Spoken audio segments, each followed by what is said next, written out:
Bonjour à tous. Depuis 2021 et le lancement du premier Cosmed TV consacré à ce sujet, le marché du CBD ne cesse de croître, notamment dans l'usage cosmétique où il devrait atteindre 3,4 milliards de dollars d'ici 2026, soit environ 2% du marché global des soins de la peau.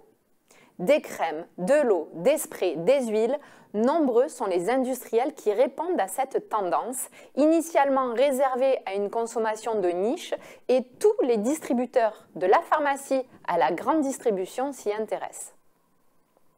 Selon une récente enquête Harris menée par l'UIVEC, près d'une pharmacie sur deux propose des produits cosmétiques à base de CBD. Or, ce marché risque une remise en question dans les 2 années à venir devant le manque de données scientifiques dont disposent les autorités pour évaluer et réglementer au niveau européen l'usage du CBD en cosmétique. Et en Europe, pas de données, pas de marché. Quel est le problème ? En Europe, la réglementation concernant le CBD en cosmétique n'est pas harmonisée, donc chaque pays régule l'usage du CBD comme il l'entend. Et les avis restent très partagés entre les différents États membres, car les interprétations et sensibilités sont différentes d'un pays à l'autre envers cette substance issue de la plante de cannabis et donc évocatrice de stupéfiants.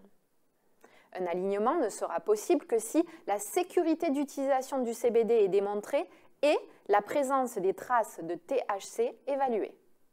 C'est la raison pour laquelle la Commission européenne a lancé en juin dernier un appel à données. L'objectif est de collecter des données sur la toxicité du CBD pour permettre d'évaluer sa sécurité d'utilisation en cosmétique dans le cadre d'un futur mandat auprès du SCCS. Au même moment, et c'est là toute la complexité et l'urgence, l'ECHA a fait part de son intention de classer le CBD reprotoxique dans le cadre du règlement CLP. L'ANSES, qui devient au 1er janvier 2024 responsable de l'évaluation et de la vigilance des produits cosmétiques en France, est à l'origine de ce processus de classification. Elle aura la charge de son évaluation. Le dossier de l'ECHA devrait être soumis à commentaire en 2024. L'UIVEC, en tant que syndicat professionnel rassemblant près d'une centaine d'acteurs économiques du domaine du CBD, s'est donc saisi du sujet et envisage de mener une étude toxicologique sur l'absorption cutanée du CBD. Ludovic Rachou, en tant que président de l'UIVEC, nous en dit plus. Alors, notre projet, en fait, c'est assez simple, c'est de mutualiser une étude toxicologique sur l'absorption cutanée du CBD. Et c'est vraiment un élément central dans la stratégie de défense de l'ingrédient à l'échelle européenne.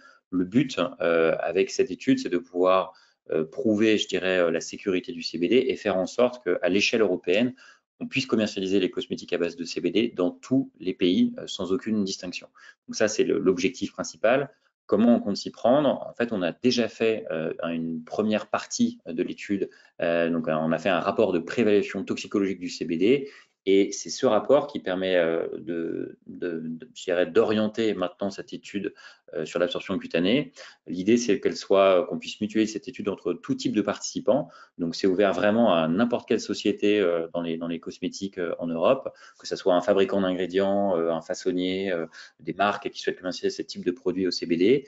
L'idée, c'est de pouvoir le faire à temps pour l'appel à données. Donc, ça veut dire qu'il faut qu'on appuie sur le bouton, qu'on donne le go avant la mi-fin février 2024 pour être dans les temps pour l'appel à données qui se finit en septembre.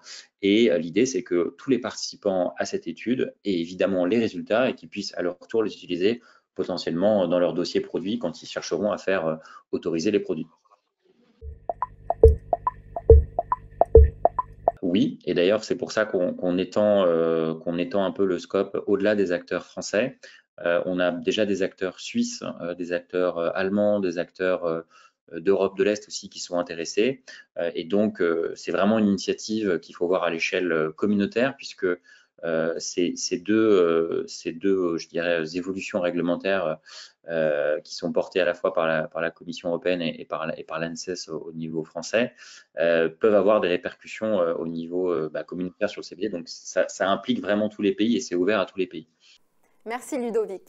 Si vous avez la moindre question sur ce projet ou si vous voulez rejoindre le consortium et défendre l'usage du CBD en cosmétique, contactez l'UIVEC. À très vite pour un prochain Cosmed TV.